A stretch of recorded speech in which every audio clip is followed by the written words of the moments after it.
देखिए, जिला वकील संघ बेगूसराय में मैंने महासचिव पद के लिए अपना नॉमिनेशन फाइल किया है। मेरा विज़न साफ है कि अधिवक्ता के मान प्रतिष्ठा और उसके व्यवसायिक पर जो कुठाराघात वर्तमान समय में हो रहा है, सबसे पहले उसके बचाने की ज़रूरत है। आज के दौर में नया अधिवक्ता हैं, कचहरी कैंपस में जब मैं देखता हूं कि वो न्यायालय कक्ष में जाते हैं तो न्यायालय कर्मी जो हैं उनके साथ जो किस तरह से व्यवहार करता है और उस पर जो संघ के पदाधिकारियों का रुख होना चाहिए अभी तक साफ नहीं हुआ है, ना ही उनके पक्ष में खड़ा हुआ है। तो ये सबसे पहला मुद्दा है कि ये व्यवसायिक पर जो अधिवक्ताओं का व्यवसायिक है उसी पर कुठाराघात हो रहा है। नए अधिवक्ता इससे दूर भागने लगे हैं, इसलिए ऐसे लोगों के मान प्रतिष्ठा के लिए पहला कदम उठाया जाएगा कि उसकी प्रतिष्ठा बरकरार रहे और उसका व्यवसायिक जो है इस कचहरी कैंपस में कैसे कारगर रहे और वो अपना जीविका इससे कैसे चलावे, उसके संबंध में कार्य किया जाएगा। दूसरा विजन है कि अभी आप देखे होंगे कि मंझौल एक अनुमंडल न्यायालय, वहाँ पर अधिवक्ताओं के मृत्यु के उपरांत जो राशि देने की बात हुई है, मेडिकल लीव सहायता देने की जो बात हुई है, और इतना बड़ा संघ होने के बाद इन तमाम सुविधाओं का अभी तक नगण्य मात्र उस पर विचार किया जा रहा है। तो ऐसे विचार करना हमारा एक पहला होगा। दूसरा होगा कि जितने भी बढ़िया अधिवक्ता हैं या जो हमारे साथी काफ़ी वर्क करते हैं, उन्हें बैठने का सही जगह नहीं है। बढ़िया अधिवक्ता है, उनके पास अधिक क्लाइंट्स हैं, जूनियर्स हैं, सभी लोग एक जगह बैठ नहीं पाते।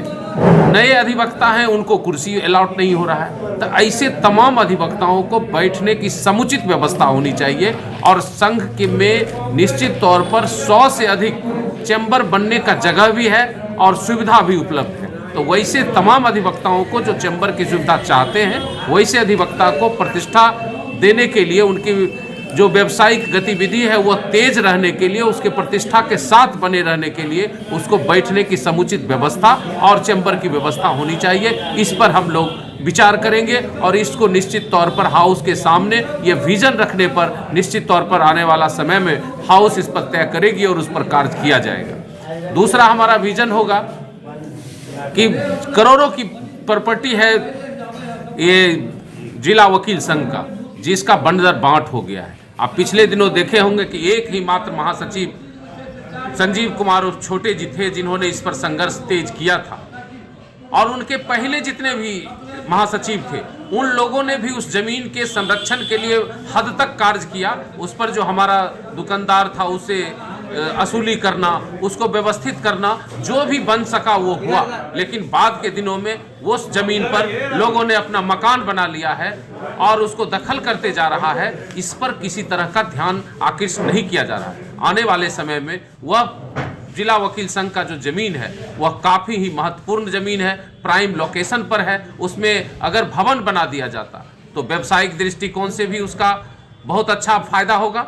दूसरा होगा कि अगर चैम्बर वहाँ अधिक बनाए जाएंगे तो वकीलों के रहने की भी व्यवस्था हो जाएगी। इसलिए दूर का विजन होगा, हमारे प्रॉपर्टी को भी बचाने की ज़रूरत है। जो करोड़ों रुपये इकट्ठे की ज़मीन है और जिन लोगों ने दान दिया था जिला वकील संघ को, आज उसका हमारे पदाधिकारी उसको संरक्षित करने में विफल रहे हैं। इसलिए ये तमाम विज़न हम अपने साथियों के साथ हैं। हमको याद है कि जब मैंने ज्वाइन किया 2001 में, उस समय भी कुछ खाता चलते थे, मात्र 200-250 रुपये के खाता चले। लेकिन आज अगर रुपया का मूल्य देखेंगे तो जो उस समय 20 साल 25 साल पहले जो 200 रुपया था, आज वह 2000 के बराबर हुआ। लेकिन खाता वो 250 रुपया खोल के अपना पीठ थपथपा रहे हैं। ये जरूरत नहीं है। आज जरूरत है कि अधिवक्ताओं को 1000 रुपया का मासिक खाता होनी चाहिए। इस पर संघ को विचार करना होगा और उसके बाद उस पर कार्रवाई होगी। इसीलिए हम इन तमाम विजनों के साथ अभी हैं कि ये तमाम नए अधिवक्ताओं को, आने वाले हमारे जितने सीनियर्स हैं,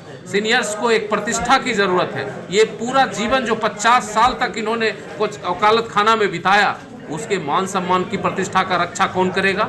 उसके स्वास्थ्य की रक्षा कौन करेगा? उसके स्वास्थ्य का देखभाल करना इस कचहरी में वह जिला वकील संघ का ये दायित्व बनता है कि आने वाले समय में अपने सीनियर्स को सजह के कैसे रखा जाएगा, उसकी प्रतिष्ठा, उसके स्वास्थ्य, उसके व्यवहार और उसके जो पढ़ने की व्यवस्था है उसकी होनी चाहिए। हमारा विजन एक और भी है कि नए अधिवक्ताओं को जो किताब खरीदने में भी सामर्थ्यवान नहीं है या उतने रिच लाइब्रेरी उनके पास नहीं है, तो जिला वकील संघ के पास जो लाइब्रेरी है वह 24 घंटा खुला हुआ रहेगा उन अधिवक्ताओं के लिए जो जब जैसे चाहे पढ़ने के लिए। बड़े शहरों में जो 24 घंटा लाइब्रेरी चलता है, कॉलेज में आप JNU में देखेंगे या जितनी केंद्रीय विश्वविद्यालय में छात्रों के लिए 24 घंटा लाइब्रेरी की सुविधा उपलब्ध है, तो जिला वकील संघ में भी 24 घंटा लाइब्रेरी की सुविधा उपलब्ध होगी। लाइब्रेरी की व्यवस्था की जाएगी।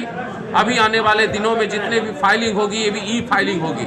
इसीलिए जिला वकील संघ में जो है कंप्यूटर की व्यवस्था होगी और तमाम अधिवक्ताओं को जिनके पास अपना सुविधा नहीं होगा वो संघ के माध्यम से अपना फाइलिंग वगैरह करेंगे। इसलिए ये तमाम विजन हम लेके अभी नए अधिवक्ताओं के साथ, पुराने लोगों के आशीर्वाद के साथ मैं अपना नामांकन दाखिल किया हूँ और अनुरोध करता हूं कि आप तमाम लोग इस विजन के साथ या और जो विजन आपके दिमाग में होगा उस तमाम विजन को, सभी लोगों के विजन को हम निश्चित तौर पर उसको अपने हाउस में रखकर हाउस को यह कन्विंस करना महासचिव का काम होता है कि उसको किस तरह से लागू किया जाएगा और यह विजन अगर वह सही देता है तभी उस पर लोग विचार करते हैं। इन तमाम विजन के साथ हम तमाम लोगों से आग्रह करते हैं कि एक बार जरूर मौका हमें दें और इस मौका पर हम आपके तमाम जो सुख सुविधा की बातें हैं, अधिकार की बातें हैं, प्रतिष्ठा की बातें हैं, उस पर हम खरा उतरने का काम करेंगे। अच्छा, अन्य कैंडिडेट लोग बहुत सारे स्कीम लेकर आ रहे हैं। पिछले दिनों आपने वीडियो में देखा होगा, वाइफ हस्बैंड स्कीम है, कोई सब्जी आधा दाम पर देने को तैयार है। इस पर आप क्या कहें? देखिए, ये सब तो बेफालतू की बात है। वाइफ हस्बैंड योजना क्या, उन्होंने किसी तरह का खुलासा भी नहीं किया कि क्या चाहते हैं। हम तो मैंने आपके सामने ही कहा कि मान प्रतिष्ठा अगर अधिवक्ता को देते हैं तो उसके परिवार का मान प्रतिष्ठा ऐसे ही बन जाता है। तो कुछ कह देना और कुछ पर काम करना। 4 साल रहे, क्या उन्होंने विजन किया? 4 साल में संघ की संपत्ति को बचा भी नहीं पाया। अभी आपने देखा कि कहा भी कि किसी तरह का कोई ऑडिट नहीं हुआ। जब ऑडिटर्स की चुनाव हुआ था उस ऑडिटर से पूरे संघ का ऑडिट होना चाहिए था, ऑडिट नहीं हुआ। तो आप जो है सो वकील नए अधिवक्ता और पुराने अधिवक्ता के लिए क्या प्लान लिए हैं कि आप जीतने के बाद ये सबको लागू कीजिए? मैंने तो पहली बात कहा कि नए अधिवक्ता के लिए पहला वहीं से शुरुआत मैंने आपके सामने किया कि नए अधिवक्ता को सबसे पहला है बैठने की व्यवस्था और उसके प्रतिष्ठा के लिए, उसके काम के लिए, उसको कचहरी कैंपस में प्रोत्साहित करने के लिए उसकी व्यवस्था करना। किसी कार्यालय में जाते हैं तो उसे रिकॉर्ड दिखाई नहीं जाता है, किसी सीनियर्स के साथ रहते हैं तो उसको बैठने की जगह नहीं है। इसलिए वैसे लोग जो नए अधिवक्ता हैं किसी सीनियर के साथ अगर काम करते हैं उनके जगह पर उनको बैठने की भी समुचित व्यवस्था हो और जब बैठने की व्यवस्था होगी तभी उनकी प्रतिष्ठा वहीं से शुरुआत होगी कि हमको इस संघ में सदस्य बने हैं तो हमें बैठने की तुरंत व्यवस्था की गई है।